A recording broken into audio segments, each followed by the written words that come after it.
sticking out my chin. Boom, boom, boom. Here comes the boom, boom, boom. Here comes the knockout. My time is right now. Turning your lights out. I'm going down. Here comes the knockout. Good day there once again, viewers. This is your mate Kamikaze78 here, coming to you guys with some more World of Warships content. Today, my friends, we're going to be doing yet another post-gameplay commentary here on a game that I had in the Fiji.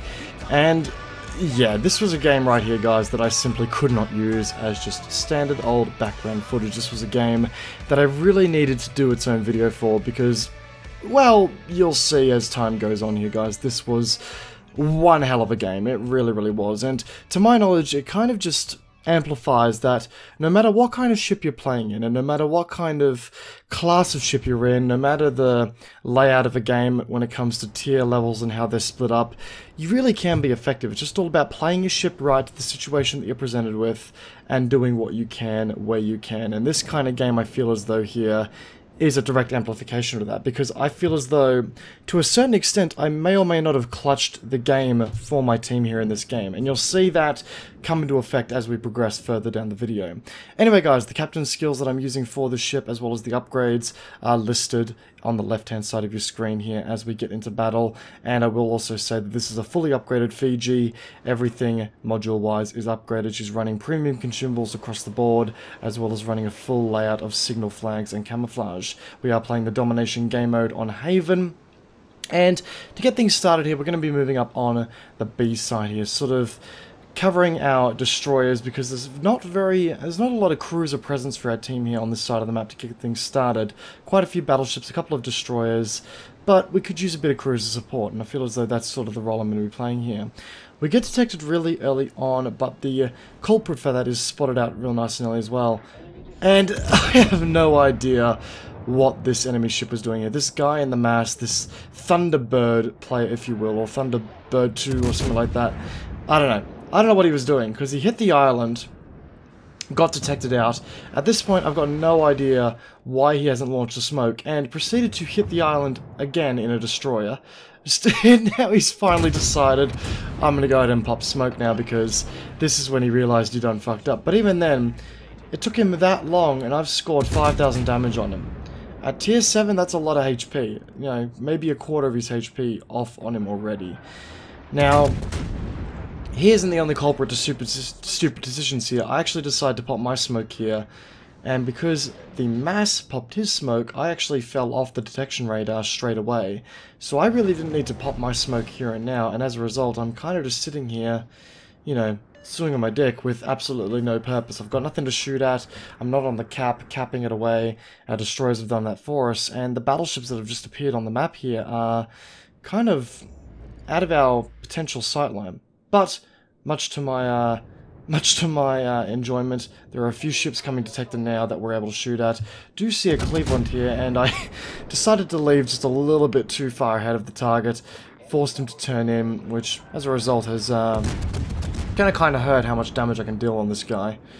But yeah, if you guys think we've seen the end of that mass there, you're wrong. Look, at the end of the day, if when you're in a tier 6 to 7 destroyer, by this point you would have learned how to, you know, if you've been spotted out before, honestly you'd probably expect to, you know, retreat at this point, or, you know, rethink your strategy. But no, on the map, the mass has reappeared. I see that we've got the Gwillow here, and then, oh look, there's that mass. He's still detected. He's decided he's going to keep sailing in towards where the fire is, and then decides he's going to turn straight into the island. I don't know what this guy was thinking, but yeah, he's going to get out as a nice and easy kill here at the end of the day, because, you know, the British cruiser AP is actually extremely effective at dealing heavy damage to enemy destroyers, and as a result there, we're going to nick 4,700 damage on him and score the first kill of the game there. At least the first kill for our team, that is.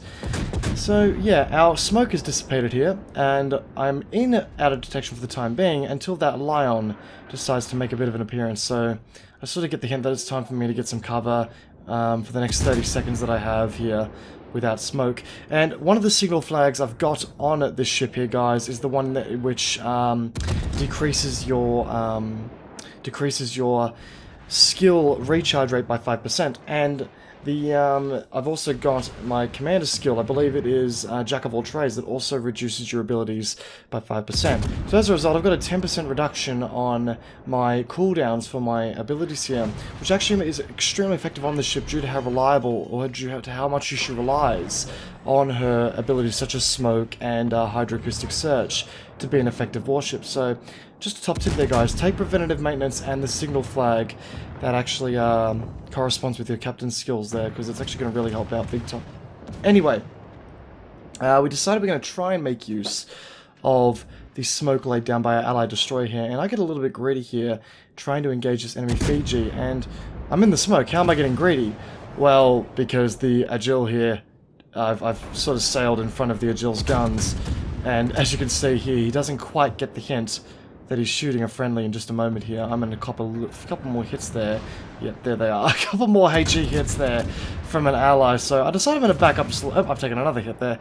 Sort of telling me there to stop being greedy. Don't be greedy, guys, because, you know, your allies can get a little bit tunnel vision to decide, hey, I want to shoot that target. Wonder why most of my rounds aren't actually hitting the target in the first place. You know, half of them don't appear to be actually taking flight here. Well, that was why. I was kind of in the front of him. Anyway, Fiji smokes up. We can no longer engage him. It's time for me to get a little bit greedy here in a short time frame, because I now have my smoke recharged. The Agile's smoke is slowly dissipating. So it's time to go on a little bit of an adventure, if you will. The Cleveland's re-emerged, we've got the Guillo Caesar over there, and the Colorado. Quite a target-rich environment for us at the end of the day. But yeah, this time, it's time for us to sort of just peek our heads out like so. Lots of targets for it to shoot at. And we're going to take a shot at the Konigsberg over here and immediately pop the smoke as we're slowing down to ensure that we spend as little time as possible outside of smoke cover. You see, if we were going full speed then, our smoke would be trailing behind us. But because we managed to slow down a bit earlier, we're able to stay in smoke for as long as possible and get as many hits undercover as possible. Scored quite a solid hit there on that Konigsberg as well between those two salvos. The Fiji is an absolutely brutal ship against anything that's broadsided above a destroyer, especially at the 10-kilometer range. I mean, even as you saw before, against that mass, you know, we were able to take quite a few chunks of health off him straight away. So yeah, don't let the AP side of the ship fool you. Yes, they're only 152mm AP guns, but that doesn't limit what she can actually engage. She's extremely effective at engaging battleships, destroyers, and cruisers, and even aircraft carriers if the angles are correct. So it's all about finding the best target possible, because as you can see here, guys, I'm looking for the target that's giving me the cleanest broadside, the angle in which is going to allow for my AP shells to get the cleanest penetrations. The enemy Fiji decided to go for some blind fire shots and actually hit me then, the cheeky bastard. But we have a Colorado off in the distance there. We're getting some nice plunging fire on him, which is scoring 4,000 damage per salvo. Excellent, excellent rounds. But we've got the ARP here as well, which is producing a nice juicy broadside within 8 kilometers. Time to start taking advantage of that while he is this broadsider before he decides to turn out entirely. And there you go, scoring 2 grand of damage per salvo. Got to keep in mind, guys, this is a ship that reloads its rounds in 7.5 seconds and can score 2,000 damage per salvo minimum, as you just saw beforehand, on a good broadside. So as a result, it doesn't really matter if the ship that you're shooting at is, you know, going to be stereotypically heavily armed. You can still score an insane amount of damage here. Anyway, we've decided to engage this Fiji here because the hay is now a little bit more angled than what I prefer, but the Fiji is doing a really good job at dodging our rounds, which is what they're meant to be doing. So yeah, smoke's now dissipated. It's time for us to get moving under the cover of stealth. You know, we've got a 9.8 detection radius here, so we're actually able to do a little bit of sort of stalking, if you will. We're sort of stalking the enemy fleet now, seeing what sort of damage we can do without sort of trying to get into a position here that sees our team benefited the most. Unfortunately, we do get spotted out by the aircraft, which is a little bit earlier than what I would have liked, but that detection is going to dissipate pretty quickly here, and we do have smoke ready in 10 seconds, so I'm going to start slowing down as fast as I can here. Take a very heavy hit there from that Cleveland, setting a fire on board too, but able to get a repair party off as well as a damage control party, and we can start smoking up ASAP and avoid another salvo from him, taking a very little amount of damage from him in the long run because we do have that repair party all good to go. And as a result, we're able to score 5 grand of damage off the bat, and a couple of follow-up shells as though it were, to net a total of 8,000 damage. And he can't repair that damage either. That's permanent damage right there. Now, this Guillo here, he's a little bit broad-sided, but I couldn't quite seem to penetrate him as much as I would have liked. This is just an example, guys, of yes, the British AP can be extremely deadly when used correctly, but it can also be not as effective when you're dealing with a target that is even angled to the slightest amount. So it's all about sort of, you know, figuring out what the best angle is. You know, no penetrations on that one, a whole bunch of deflections. Not the best angling. This Cleveland decides he's going to reappear, very bold of him, considering that I'm sitting here in smoke, but he is deciding to turn out straight away. Unfortunately, oh, my Guillo disappeared as well, and I horribly misjudged the speed that he would be moving at by the time my torpedoes reached him, and so did our destroyer actually, so my torpedoes missed entirely. Would have been a nice hunk of damage to have scored on him there.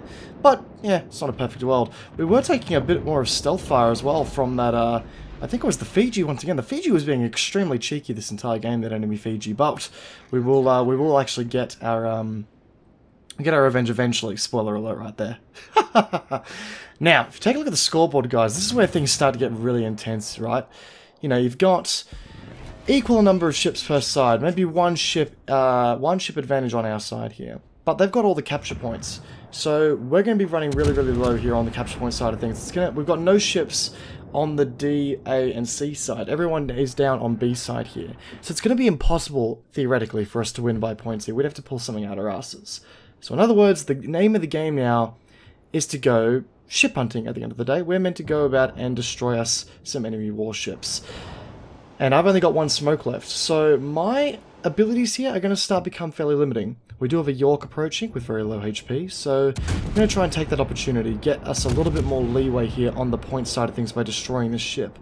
But we do have to keep in mind that we do have a Colorado approaching on our left-hand side, and I am watching that guy on the map. I'm watching that guy on the left-hand side using the free cam look, making sure that whenever I am getting targeted by a warship, as per my captain's skills, I don't have any sort of shells flying towards me. Gonna get a few more hits on that York there. Not going to be enough to actually take him out though, because we are going to have our kill stolen over here by the Dunkirk, and there is a devastating hit there from that Colorado, and as a result I'm not having no more of that shit. Going to use my last smoke here just as he's come around the corner. Going to get into a spot of preparation and get ready to absolutely kick this guy's ass. Going to get some torps in the water as well, just in case he decides to keep on his current trajectory. Got a Dunkirk pushing forward as well, who is taking a lot of fire from that Cleveland. There's also torps coming in from that York. Bit of a panic torp drop from him, but no way in hell they were going to make it. He was a long distance out there. Here comes that Colorado now. And as you can see, guys, this is the kind of angle that you can push if you aim correctly. We are scoring 8k salvos here. Now, Dunkirk's down, which is going to give me a nice and easy free kill here on this Colorado. Boom. The game is now dead even. We're capturing 1 capture point. It is now 846 to 579. Things are not in our favour. But wait, the Nicholas has gone down. Hello, we've now managed to close that gap just a little bit more. We honestly need to take down all of their vessels in order to win this game. Now, this Cleveland's also on a very low HP, so I decided, hey, I wonder if see that little nook in the hills there? I wonder if I can get my shells through there. Let's have a look-see. Find out that I can. Can I score a clutch kill, guys? Can we do it? Nice dispersion, a really good dispersion for that matter. Oh no, I am too far forward. Son of a bitch! Oh, I tell you what, guys, it was worth a shot. It really was. That's fine though.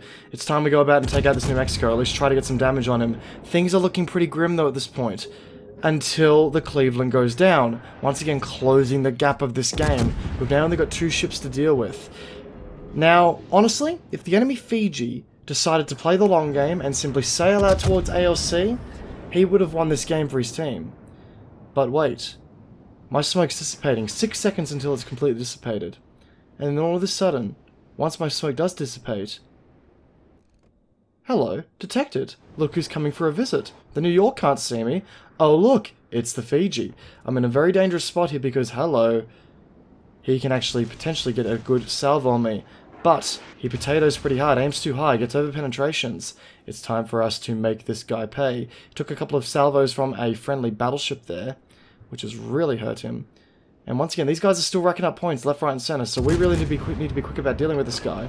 I've got no smoke left. He does have smoke. We citadel him to high hell, scoring a Confederate for the game, and scoring enough damage to let our Colorado finish off the kill. As a result, this enemy New Mexico, sorry, is now the last ship left. He's got 4 ships zooming down on him. Can he last long enough to survive this battle? No, we cannot, ladies and gentlemen. We've effectively clutched this game for our team here by putting enough damage on that Cleveland, putting enough damage onto that Colorado, as well as capturing this B point. We've managed to slow the team down, slow the enemy team's capture progress down long enough to net ourselves a victory of the game. Honestly, if this enemy Fiji that we just had a part in killing had stayed off just a little bit longer and decided to move forward to the A side of the map, they would have easily won this game. Easily! And that right there, guys, is just a testament to sometimes killing isn't always the way you win a game in World of Warships. Once again, scoring some very heavy damage here on this New Mexico, landing 5k salvos. Once again, I don't have any smoke, and the advantage of a British cruiser is stealth. So we're using the island as cover, trying to break line of sight here from this New Mexico. He is pointing his guns elsewhere, at least he's trying to turn his guns elsewhere at the moment. Well, he was. He did have us in his sights. He took his guns, turned them away for just a short second, but now he's got us back in the crosshairs. It's time to nose in, use only 2 of our guns, try and increase the survivability here. Time to do some mad shell dodging skills. 1 done. We do take another dispersion, saved our asses. We do have the rear guns to worry about now. Score a high caliber, score not only 4,000 damage on our own end there, only just coming out there, was very, very lucky not to get overpenned and citadeled as a result. But as a result here, we're going to score a few more salvos on him, and as a result come out with a grand total of 136,371 damage, guys. What a game. Right there, guys, that is a game worthy of... that was my best game I've ever had in the Fiji right there, guys. 136,000 damage. Also, a grand total of 370 main battery hits. All of the damage I scored was done via those main battery hits. We also captured 1 base, destroyed 2 vessels, netted out with 336,324 credits and 11,610 XP after multipliers. Guys, that just goes to show what you can do in this game when you play the vessels right. We didn't have smoke at one point, yes, but we played the vessel right. We ensured that we used Islanders cover to break enemy line of sight. We ensured that we, when we could, we didn't get too greedy. We ensured that we took advantage of every possible situation, looked for every single vessel that was in our way, and tried to target the vessels that gave us the best possible opportunity. And that right there is how you maximize your damage per battle. Don't be so hard-pressed on engaging a single target if they're giving you a hard angle to shoot at. There are going to be better opportunities out there, and this was one of those games where that worked out and paid off. We also got Dreadnought in a cruiser, like... how the hell does that happen? Guys, if you enjoyed today's video, then please do feel free to backhand that like button. It'd be greatly appreciated. And if you want to see more World of Warships content from me in the future, then feel free to leave a comment in the comment section down below and backhand that subscribe button whilst you're at it, guys, to keep up to date with the content which I'm releasing in the future on the channel. And also feel free to follow my Twitch and social media, which is located in the description down below. Once again, guys, I hope you enjoyed today's video. Peace out, and I'll see you all next time. Here comes the knockout, my time is right.